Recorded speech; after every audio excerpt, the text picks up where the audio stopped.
What's up mga ka-technician? Nagbabalik ang DIY Brand Technician sa mga hindi pa nagsusubscribe. Guys, subscribe na kayo. Click ang notification bell button, click nyo all like nyo rin ang mga videos.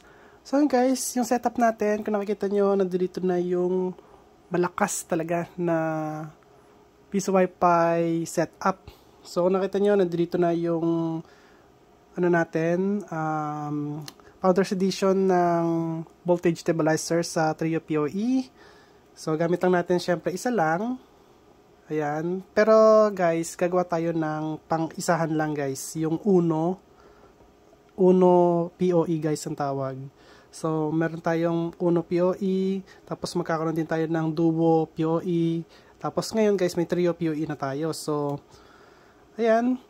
Ngayon, ang gagawin lang natin ay, ayan guys, papakita ko muna sa inyo kung ano yung mga setup natin. Ito yung compass na ang tawag dito, CFWA900 V2.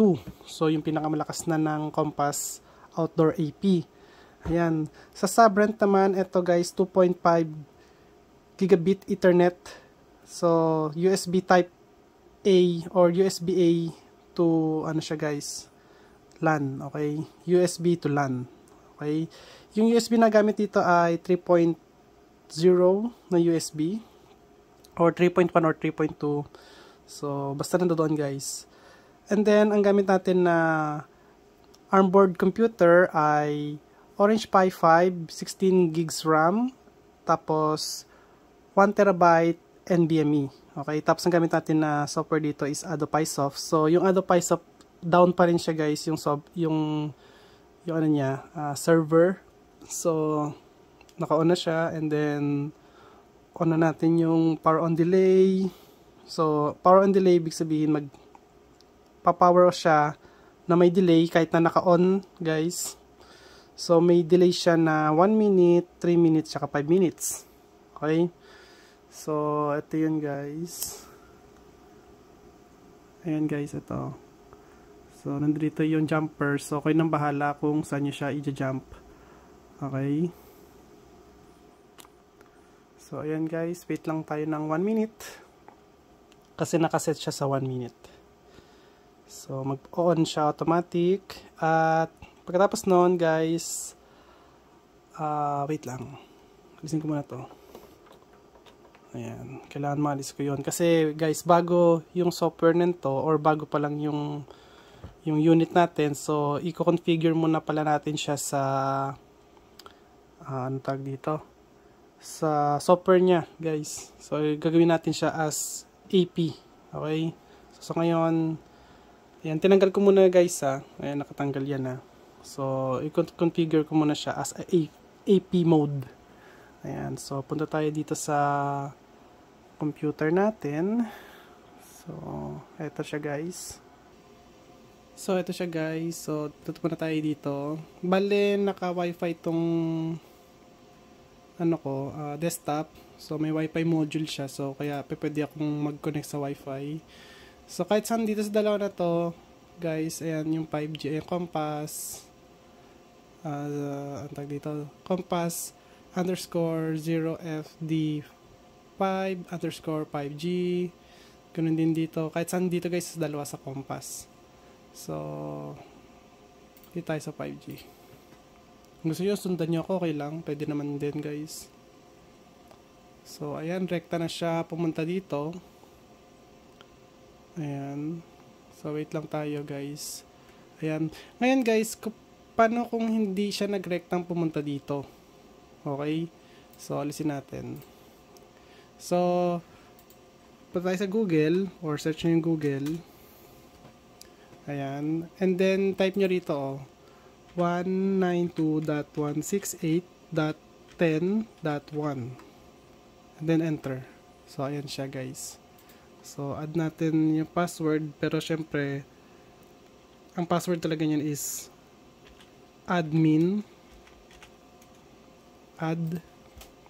So ito guys, gawin natin AP. So pinutin nyo to. Ngayon kapag hindi pumunta rito, kung sa status siya unang pumunta tulad niyan, so, gawin nyo, punta tayo sa wizard. Ayan, tapos, click nyo AP. Ayan, guys. Tapos, Eto guys, hindi nyo na kailangan galawin to. Kasi mag-automatic na yan. Or kung gusto nyo baguhin tong IP address, ay okay lang guys. So, hindi ko na pabaguhin yan. Gahin niya lang sa akin guys para hindi rin kayo malito. So, ito gawin natin Jensen piso wifi. Ay, admin pala nakalagay doon. Jensen underscore piso wifi. So, yun siya guys. So, copy ko lang siya. So, copy lang yan guys. Copy ito. Tapos, make sure 20 MHz to. Ayan. Ito, nasa US kasi ako. So, US ko to. Pero kung sa inyo, China ilalagay nyo guys. Sa akin kasi nasa US ako eh. So, US ilalagay ko dyan. Auto, okay na yan. Next, tapos dito naman, ganun din. Sa inyo guys, baka Jensen piso wifi din lagay nyo. Wag guys. Kung anong pangalan nyo gusto nyo ilagay, pero yung itong underscore 5G ay i-ano nyo lang siya guys. Ang tag dito. I-leave nyo lang siya dyan guys. Huwag nyo siyang babaguhin. Para makikita nyo kung may 5G siya or may 2G pa rin. Okay. Ito, gawin nating 40 MHz. Ayan, kasi yung 5G 40 MHz para makuha niya yung 450 Mbps guys. Ayan. So, okay na yan. Then next. So, ayan, okay na yan guys. And then finish.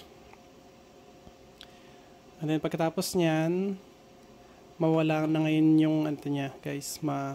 Magbabago na yan guys. Kapag pinasok na siya, pag pinasok na natin siya sa piso wifi natin guys. Okay, so wait lang tayo konti.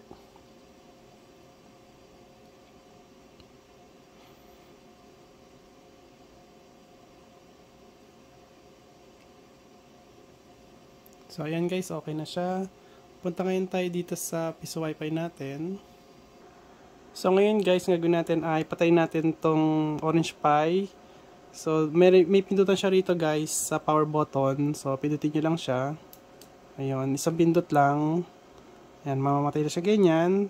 Reset lang natin to para mamatay yung system. So pagkapatay ng system, kabit nyo na to. Yung USB to LAN. Ayan. And then buksan na natin ulit siya guys. So start. So manual start yung ginawa ko kasi may pindutan ako para mag-start agad. Pero kung gusto niyo mag-antay, pwede niyo antayin guys. 1 minute. Kasi 1 minute yung nakalagay dito sa jumper. So ayan guys, kung nakita niyo, nakikipag-communicate na siya dito sa ano natin, sa AP. Ayan. Kung sa inyo guys hindi niyo makita or walang ilaw dito kahit saan sa dalawa, wait lang kayo mga 5 minutes. Tapos patayin nyo yung system. Tapos buksan nyo ulit. And then magkakaroon na yan. Kasi ang nangyayari dyan, kaya ayaw niya tag dito. Ayaw niya umilaw dahil kino-configure niya pa lahat ng or binibigay niya pa ng IP address, IP address to guys. Ayan. So basta sa unang ano niya, unang boot up, ayaw niya magbigay ng IP address. Patayin niyo lang siya guys. So manual patayin niyo siya dito. Pindutin niyo lang siya. Mamamatay siya, tapos patayin niyo yung system, tapos buksan niyo ulit. Tapos wait lang ulit kayo. And then makikita nyo na yung pagbabago. Magkakaroon na siya ng IP address. So, instead na nakalagay sa kanya yung problema about sa IP address, ano yun guys, marireset yun. Basta reset nyo lang siya. Tsaka make sure yung UTP cable na gagamitin nyo is gumagana syempre.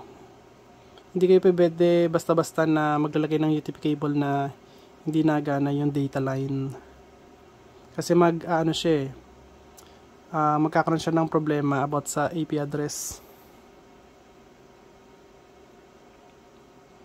So wait lang natin siya. Ayan, habang nagsasalita ako, at least na habang nagwi-wait ako, habang nagwi-wait kayo, nagsasalita ako guys para naiintindihan nyo kung ano yung mga nangyayari guys. Kasi sa mga bugan dyan, syempre sa gusto maging Wi-Fi, piso Wi-Fi builder, piso Wi-Fi bendo builder or something ganun guys. So ayan, matuturuan ko kayo. Newbie lang kayo, wag nyo lang nilalang na pagiging newbie kasi baka ilang buwan lang expert na kayo. Or ilang linggo lang, yeah, expert na yung ano nyo guys. So practice lang guys. Tsaka wag nyo mamalitin yung pagiging newbie. Kasi dyan din naman ako nagsimula guys eh. So enhance nyo lang yung sarili nyo guys. So i-adapt nyo lahat ng pagkakamali nyo, and then doon yung makukuha yung experience talaga guys. Siyempre ako, ang dami kong pagkakamali dito. May nabili nga akong board na hindi pa pwede sa piso Wi-Fi eh. Ito, hindi pa pwede sa piso Wi-Fi. Itong Tinker board na 2S. Binili ko yan. Akala ko pa pwede. Hindi pala pa pwede. So, ayan, siyempre pagkakamali ko yun. So, ayan guys, nag-boot up na siya. At tignan ko yung admin yan guys. So, papasok muna ako sa 5G. Ayan, connect muna ako. Hindi ko na pinapakita sa inyo guys, or ano ba, or pakita ko kaya sa inyo na magkoconnect ako sa 5G. So, ito guys, pakita ko muna sa inyo. Ayan. Para kita nyo guys, ayan So, punta tayo sa 5G. Ay, disconnected muna natin ulit guys. So, connect natin sa 5G ito guys. Ayan. So, ayan rekta agad siya guys Makita niyo, ang bilis. Grabe, pasok agad siya. So, kapag hindi naman nagrekta na ganyan guys, tapos nakakonect na kayo rito, tulad yan, connected na yan. So, punta lang kayo sa Google or browser. Kahit na anong browser guys. So, i-type nyo lang 10.0.0.1 and then enter nyo lang. Yan rekta na siyang ganyan guys. So, insert coin, tingnan natin. Ayan, so ipipindutin ko lang guys yung button ng CB. So, ito yung 1, ito yung 10. Ayan, so 11 siya guys, lahat. So, done paying. Okay, may internet na tayo guys. Okay, good na good. So, pakita ko sa inyo guys na talagang gumagana siya. Kasi, mahirap na yung salita dito tapos hindi ko pinapakita, diba? So, ayan, para may makita nyo. Ayan, walang daya po yan. So, insert coin ako. Ayan, so, try natin ito.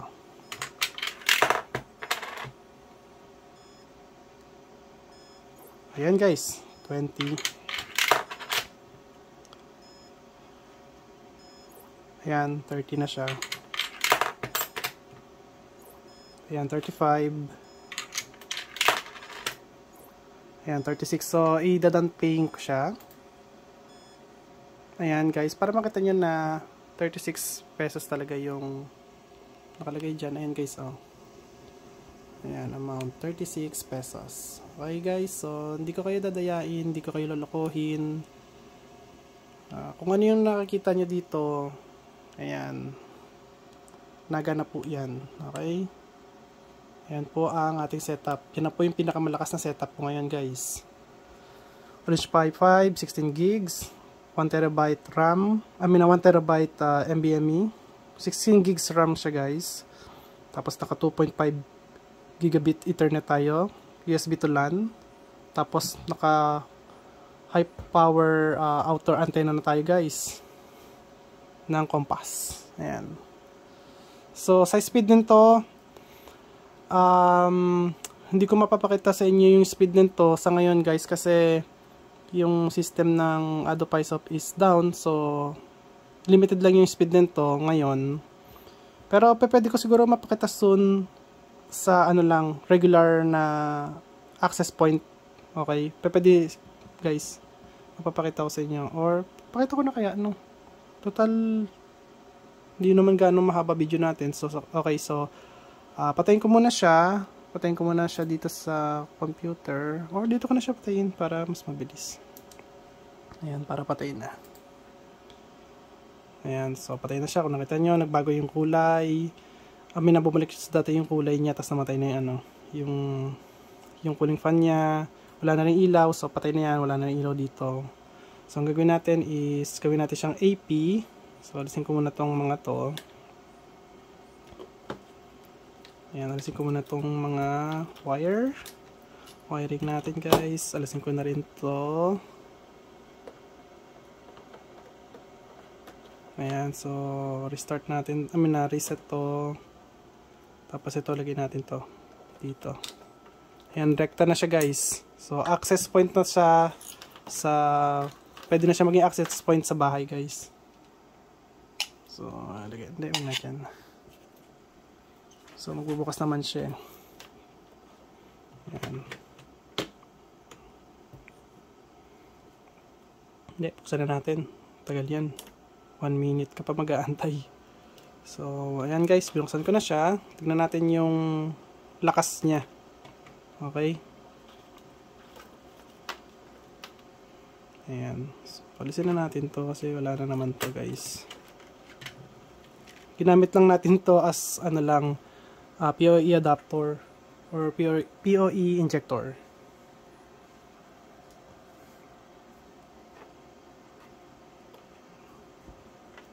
Ayan, so ilaw, pwedeng itas ang ilaw.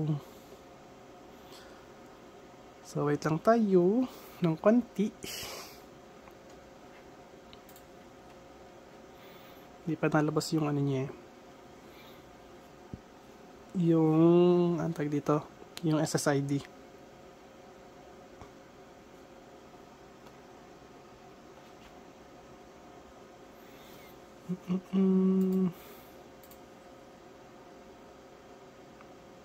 Kagandaan guys nga pala sa Compass is 2 gigs na siya na RAM. So madami-dami ng client para dito guys. Napakadami na nun. 2 gigs, madami na.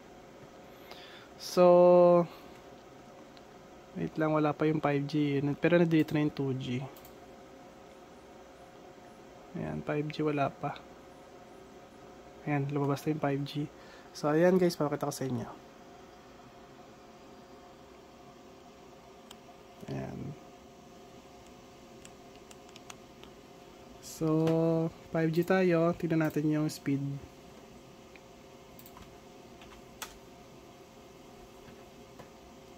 So, ayan guys, connected na siya. 5G. Rekta to guys, wala sa piso wifi to ha. So, tignan natin speed. Ayan. So, yun yung speed niya guys.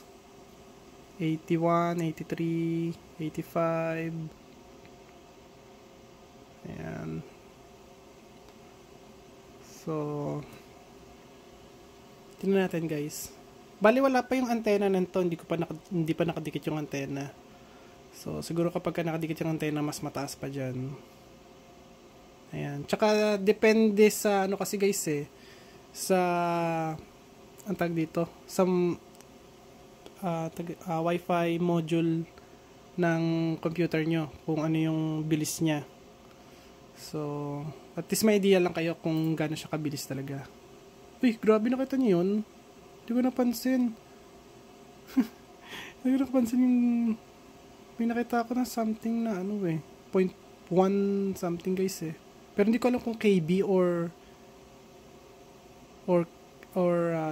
Gbps. So, isa pa.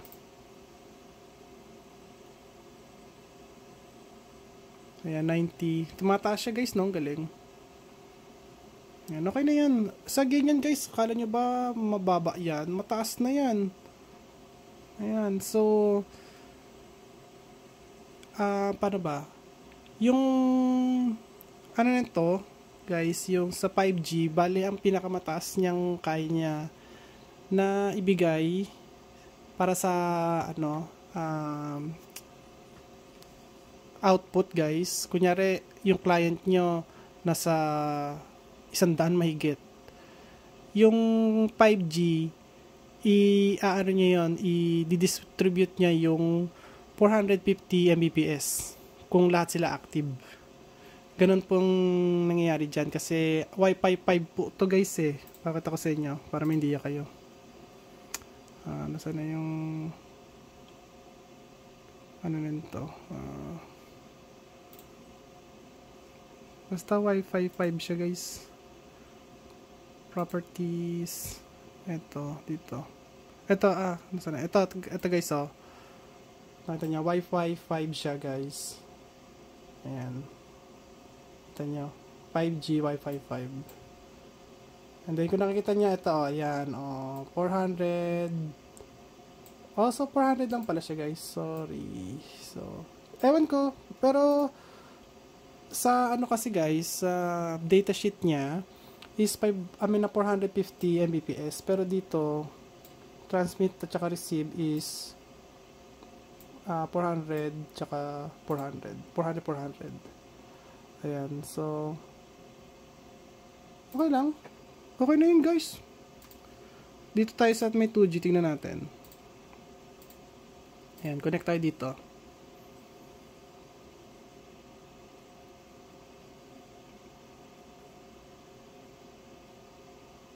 Ayan, so connected na. Tignan natin.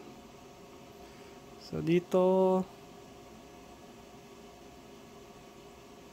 ayan, 49, guys.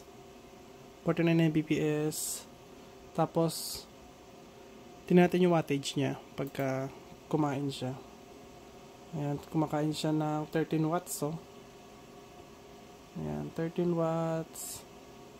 Ayan. Tapos pagkatapos na yung kain niya, bumababa na siya ng 5 watts. Ayan. So, tingnan natin yung ano niya, properties. Ayan, guys. So, ito naman Wi-Fi 4. Ayan. Sa 2G, Wi-Fi 4 siya. Ayan. So, ano to? 144 Mbps. Weird. Siguro sa settings ko, guys, naka-limit. Pero papakita ko sa inyo, guys, kapag natapos ko yung configuration, yung maximum natin yung 1300 Mbps niya. Tapos yung sa 5G, yung 450 Mbps. So, sa ngayon ito muna, at least alam nyo na kahit na nasa lang siya, nakalimit lang siya, is, ayan, guys, kitang-kita nyo naman yung speed niya talaga. Okay? So, mataas yan. Akala nyo ba gain lang yan? Ano na yun ng 4K na video, guys, ha?